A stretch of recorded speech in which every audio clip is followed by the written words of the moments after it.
श्री क्षेत्र भाटेपुरी।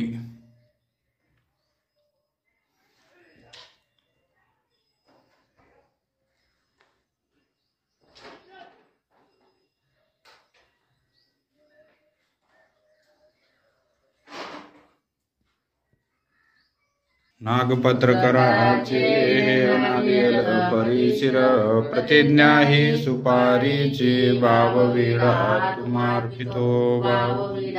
तुम्हार्पितो सर्वज्ञ श्री चक्रधर स्वामी की जय, बाबा की जय।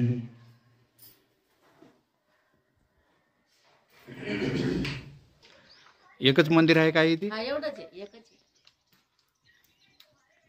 इथली काय लीळा आहे सांगा की? बरं सांगते ना.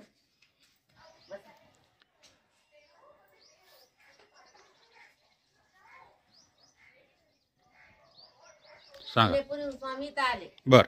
इथं आल्यानंतर महालक्ष्मीचं मंदिर होतं पहिलं। बर। तर महालक्ष्मीचे देव आल्यानंतर देवाला त्यानं दंडोत केला। बर। गावाच्या खालतं निघून गेली। बर। मग नातू बालक देवा भिक्षाला पाठवले गावात, भिक्षा करून आले। मग स्वामी नाही तर पिढारण झालं, म्हणजे दुपारचं जेवण झालं। जेवण झाल्यानंतर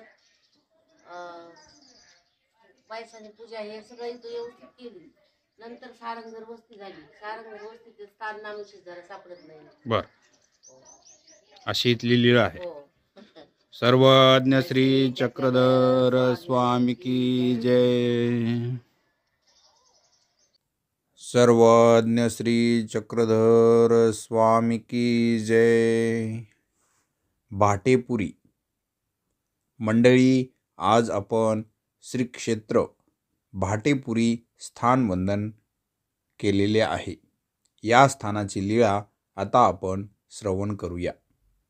सर्वज्ञ श्री चक्रधर स्वामी पूर्वार्धाच्या परिभ्रमणाच्या काळात खणेपुरीहून भाटेपुरीला आले होते। त्यांचे येथे या स्थानावर आसन झालेले आहे। दुपारचा पूजावसर झाला, आरोग्ना झाली, पहुडू उपहुडू झाला।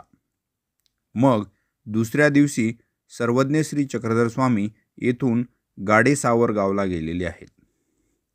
या भाटेपुरी या स्थानाची एकूण 5 स्थाने आहेत। अनउपलब्ध स्थाने: सारंगधराच्या देवळातील वस्तीस्थान, परिश्रय स्थान, गावा दक्षिणे धाबा आसनस्थान, भाटेपुरी मार्गीचे आसनस्थान असे एकूण 4 स्थाने अनुपलब्ध आहेत। तर आपण वंदन केलेले हे आसनस्थान आहे। मंडळी, अशी होती श्री क्षेत्र भाटेपुरी या स्थानाची लीळा। व्हिडिओ आवडला असेल तर लाईक करा, शेअर करायला विसरू नका। भेटत जाऊ आपण अशाच नवीन उपक्रमात। तोपर्यंत पुन्हा तुम्हा सर्वांना राम फाजगेचा सादर दंडवत प्रणाम।